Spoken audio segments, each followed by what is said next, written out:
Wow, that twist at the beginning of the episode was amazing.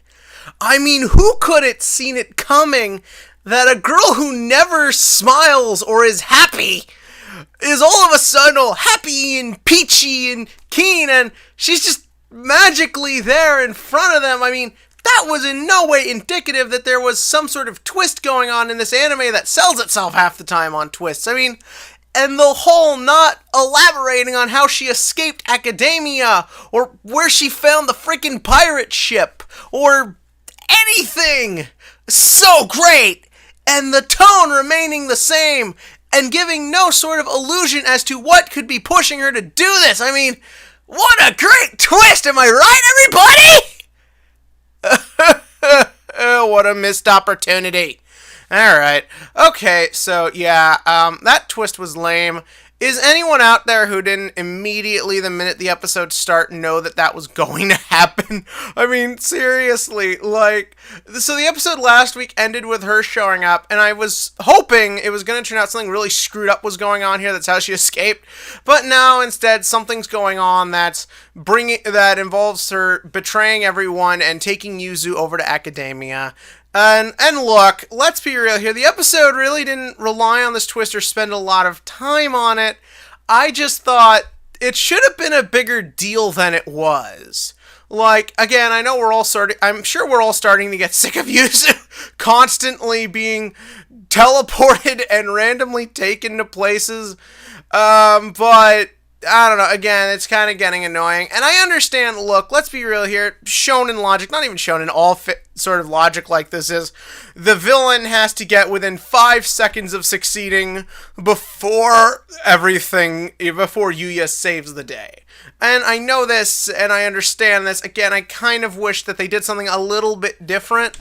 Like, if Serena's gonna betray them, maybe we could have done a little, scene where maybe we kind of get into what the logic is.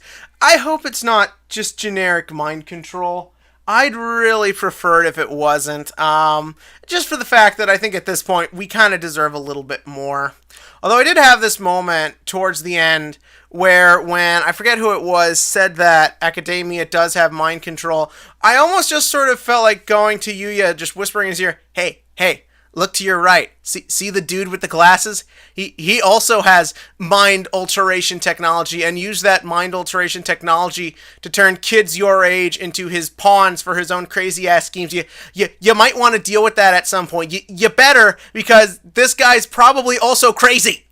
If you couldn't already tell, I'm really banking that this series ends with Reiji being the final big evil baddie, as he's kind of a manipulative sociopath, but that's neither here nor there this week. That was just kind of something I thought. Other than that, my big problem with this episode was that it was a pirate. Why was it a pirate?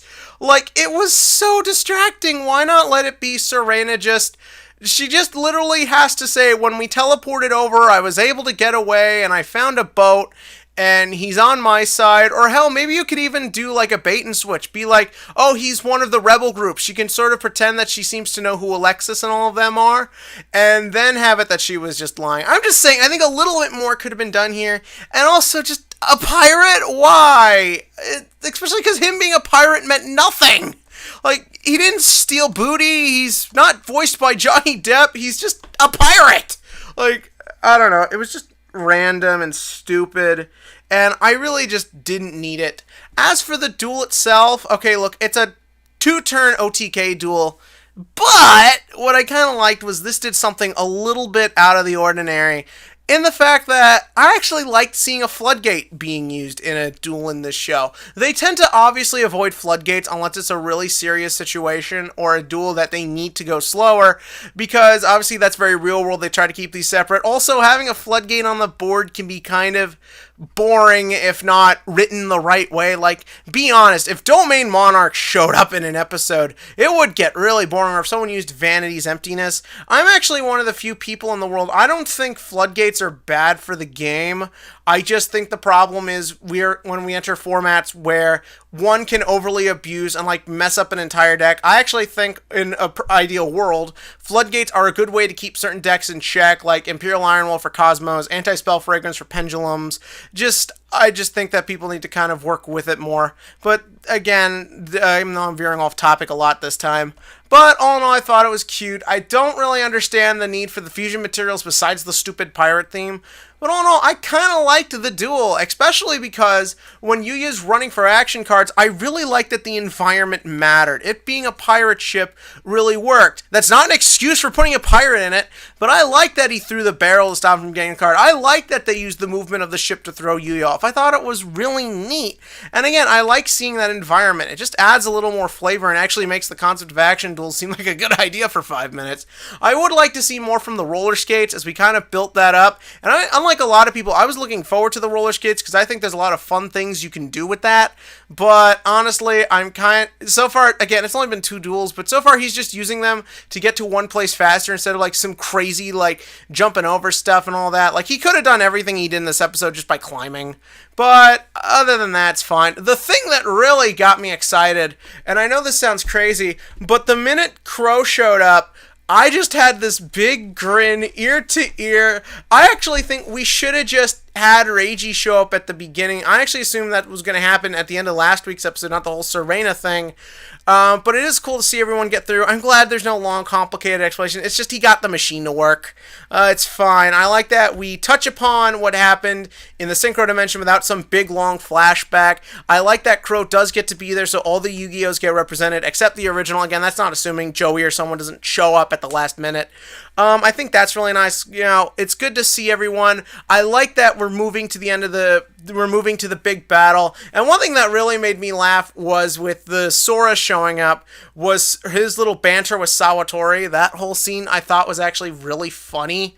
Just for the sheer fact that A, those characters don't get to talk much and they are main characters, but also just the fact that sort of explaining the way around the floodgate, I thought the way they did it was entertaining.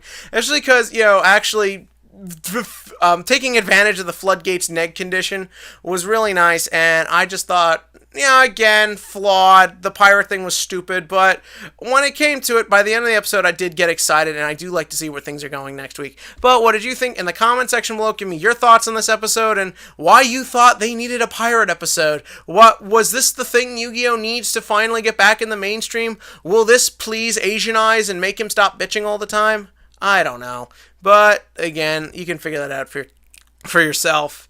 And as for this week's TCG question of the week, Blue Eyes is here. The legendary movie pack whatchamacallit is here.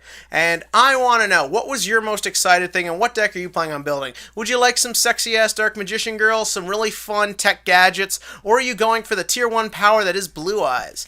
And speaking of Blue Eyes, this week Card Game Comedy will have 2 different matches coming up. Probably, I'm going to try and see if I can get the 2 videos uploaded today and then the other 2 Thursday morning, or maybe just tomorrow, just whatever my schedule allows. But before we go, here's a little quick taste of what you can experience this week. On Truesdale 7 here, and I'm doing a little bit of commentary for this game. It looks like we got Pepe versus Dara's Blue Eyes Spank Your Ass Dragon deck.